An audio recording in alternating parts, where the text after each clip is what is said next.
Hey guys, my name is Matt Johnson with whoismatt.com, and this is my Kenotinic Practilite 602. I've been using this light for the past 3 years to light my wedding films and YouTube videos, and up until this point, the Practilite has been pretty unique with what it offers. It may look just like a compact Fresnel spotlight, but what sets it apart is that it is bicolor. You can find tons of small bicolor LED panels these days, but a compact bicolor Fresnel spotlight is very rare, which is why I've loved this light. There's a new light in town though, partner, and that light is the Aputure 60X. And this X here is actually really important because it means that this light is bicolor as well.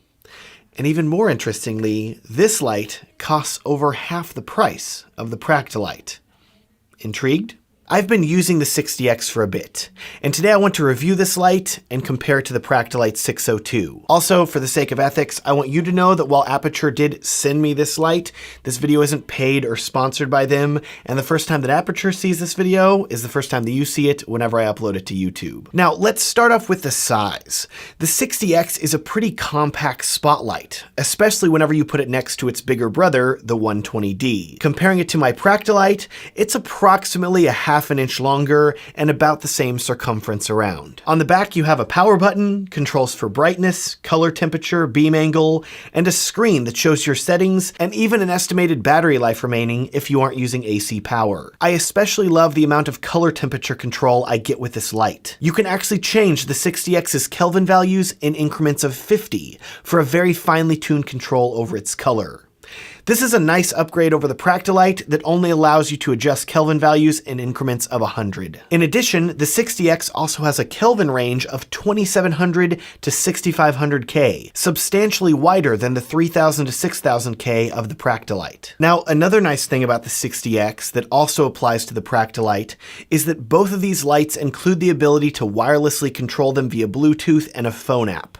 You can even control multiple lights from both apps. From a usability standpoint, I have to give the edge to Kenotinic, because the Practilite app gives you instant access to your light settings as soon as you open it, unlike Aputure's Situs Link control app, which takes an extra tap to get to the settings for an individual light. I really prefer that near instant access to settings because whenever I'm filming a wedding, say the couple's first dance, and they're about to start dancing and I realize that my light's brightness isn't perfect, I can whip out my phone really quickly, make a quick change, go right back to filming. Regardless though, the difference in speed for wireless control between these two lights is only a few seconds, so it's not a huge deal, and I will definitely always take a light with wireless control over one that doesn't have it. Back to the size comparison between these two lights.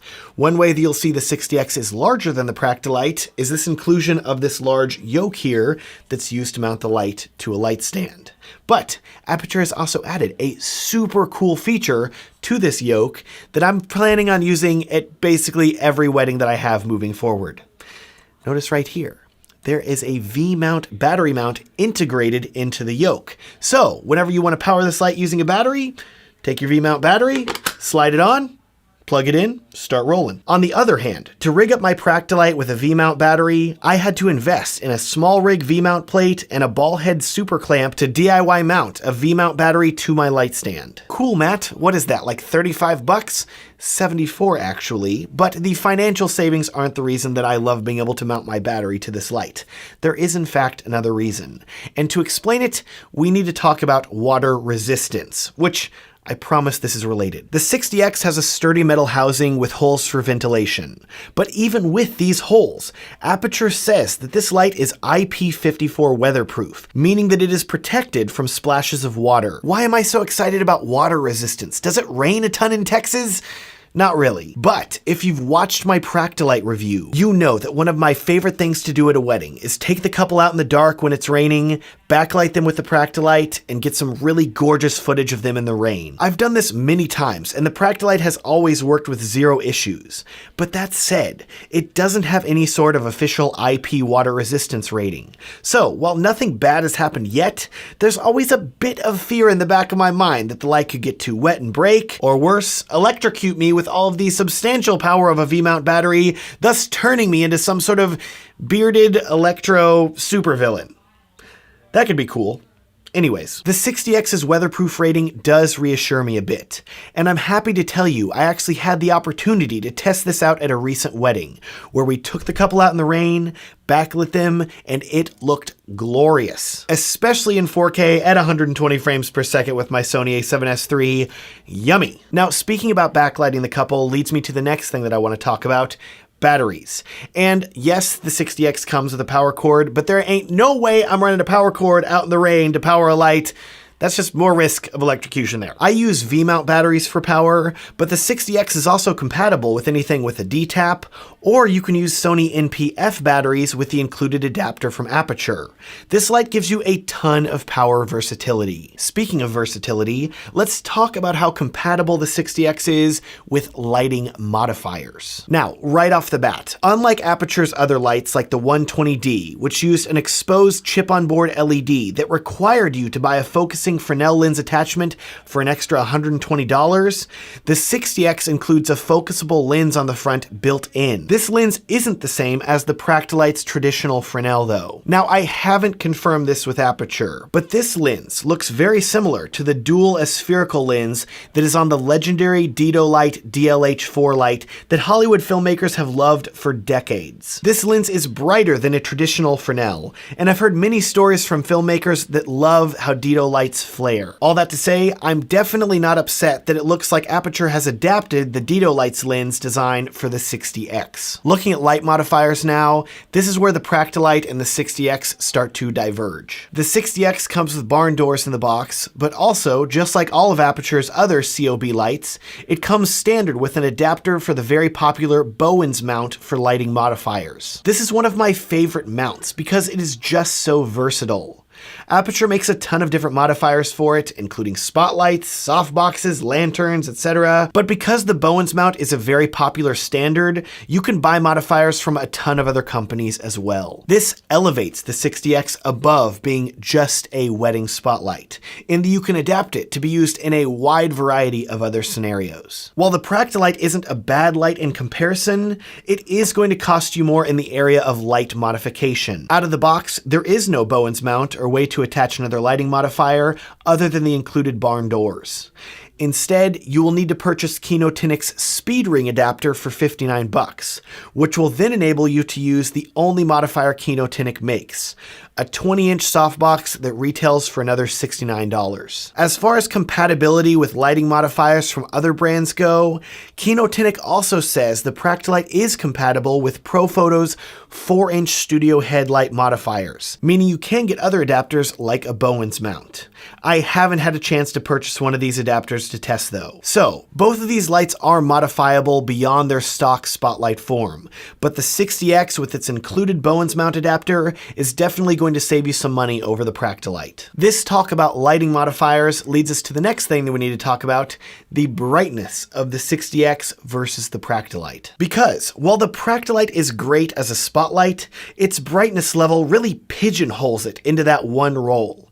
It's just not bright enough to be as versatile as the 60X. To measure the brightness of these two lights, let's do something a bit more real world than pulling out a light meter. I put barn doors on the 60X and Practilite and put both lights approximately 10 feet away from the wall. With both lights dialed in to approximately the same beam angle of 45 degrees and both set to the same 5500 Kelvin white balance, I turned the Practilite 602 to its maximum 100% brightness. I then filmed the wall the Practilite was lighting with my a7S III and was able to achieve an exposure of 0.0 on the camera's center metering by setting the lens to f8 at ISO 640. I then turned off the Practilite and turned on the 60X, and with those same settings, I was able to hit the same 0.0 level of exposure meeting with the 60X only set to 60% brightness. What does this tell us?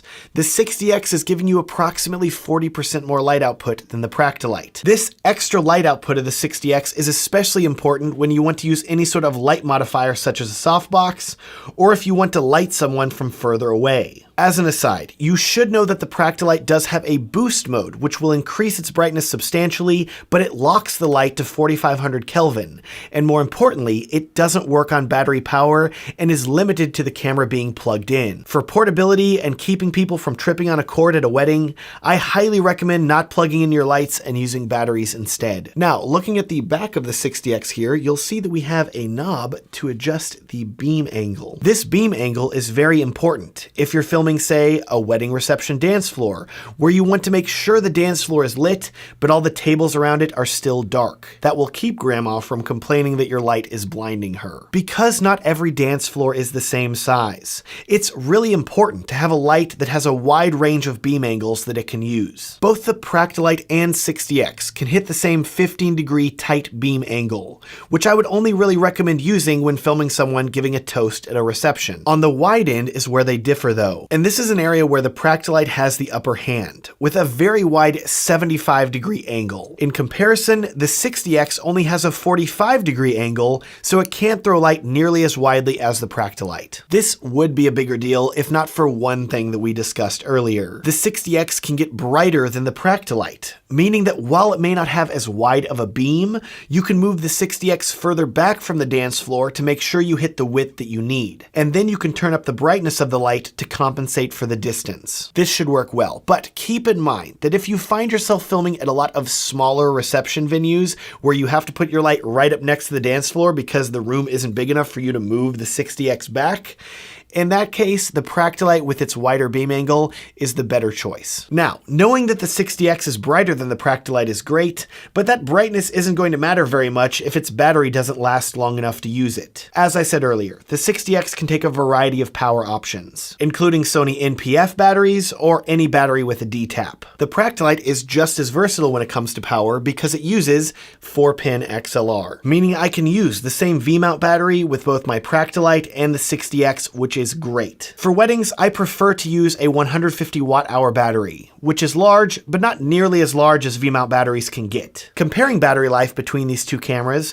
I found that the 60X lasted for 1 hour and 47 minutes at maximum power with my 150 watt-hour battery. In comparison though, at max power, my Practilite was able to last for a much longer 5 hours and 10 minutes. But do keep in mind that I found that the 60X at 60% power is at the same level of brightness as my Practilites at full power. When I ran the battery life test again with the 60X set to 60% brightness, it lasted for 3 hours and 23 minutes. Still not as good as the Practilite, but I want you to keep in mind that I rarely, if ever, need to have either of these lights set to maximum brightness when filming a wedding. People aren't going to dance if it's too bright. When I film with my Practilite, I prefer to keep it dimmed down between 50 to 75% power so it isn't overwhelming the dance floor. All that said, if you end up going with the 60X over the Practilite, I would keep in mind that because the beam angle isn't as wide, you may have to keep it further away from the dance floor, which means that you may need to turn up the brightness a bit more to compensate, thus making the battery life shorter. Because of that, I would recommend either investing in a larger watt-hour battery, say 200 watt-hours, or purchasing 2 smaller batteries. Okay, we've talked about the 60X, all of its accessories and batteries. Now we need to talk about how do you transport all of this stuff. The case. Whereas my Practilite came in a box with no case, just the light and a set of barn doors, Aputure gives you a nice padded case with lots of room for storage of the light and all of its accessories. You have space for barn doors, the Sony battery plate, a Bowens mount adapter, and storage for power cords. There's even just enough room in the case to fit a V-mount battery or 2, depending on the size of your batteries and how much you want to cram in the case. I realize this is just a case, but this is a huge step up over the Practilite, which didn't come with a case at all. Instead, I had to spend $129 on a separate Pelican case to hold the light, accessories, and batteries. It's very impressive that Aputure was able to include this case, a light of this quality, and all of its accessories for the price that it did. And that's the last and arguably one of the most important things we need to talk about. the price of this light. When I made my review of the Practilite a couple years ago, I said that it was my favorite light, but also that it definitely wasn't cheap. With the current retail price at the time of making this video of $1,095, it's quite an investment for most wedding filmmakers, especially filmmakers that are just getting started. But, as I said at the start of this review, it has been exceedingly rare to find a compact light of this quality and feature set. This rarity has made the Practilite completely worth it, and I've greatly enjoyed filming weddings with it for the past couple of years. Then here comes Aputure with the 60X that matches or exceeds nearly every single feature of the Practilite. But most surprisingly, this light costs over 50% less than the Practilite at $419. So I guess it's time to update my lighting recommendation for wedding filmmakers. If the Practilite has been completely worth it at $1,000, it's a no-brainer to recommend the 60X at $419. And I plan on using this light for the foreseeable future at the weddings I film. With that, thank you so much for watching this review of the Aputure 60X. I'll be sure to link to it down in the video description. It would also be a huge help to me if you would consider liking this video and subscribing if you want to see more videos like it in the future. Also, have you joined my wedding filmmaking Facebook group yet? That's linked down below as well. Lastly, if you happen to be a wedding filmmaker like me, you probably want to book more couples and film more weddings. To help you out with that, I've created a free guide that's going to walk you through some practical steps that you can take right now in your business to book more couples and film more weddings. It's a completely free gift to you. You can get it at the link down in the video description. Thanks so much for watching and have a great day.